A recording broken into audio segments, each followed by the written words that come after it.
আচ্ছা, এখানে হচ্ছে সরকার পরিবর্তনের কারণে পেয়েছি কিনা আর উনি সেনা কর্মকর্তা হওয়ার কারণে এটা আমাদের জন্য সহজ হয়েছে কিনা। এখন আমাদের দেশের পার্সপেক্টিভ আমার চেয়ে আপনারা অনেক বেশি ভালো জানেন। হ্যাঁ, এখানে অবশ্যই মানে সেনাবাহিনী যে মানুষ, সেনাবাহিনী তো একটা গর্বের জায়গা, তাই না?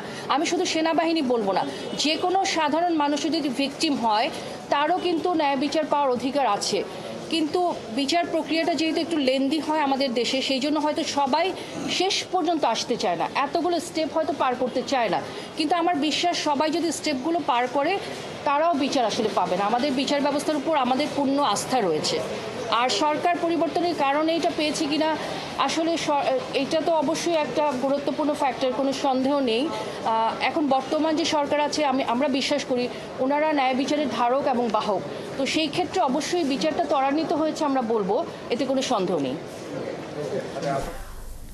দর্শক, আমরা তখন সরাসরি আদালতে যুক্ত ছিলাম।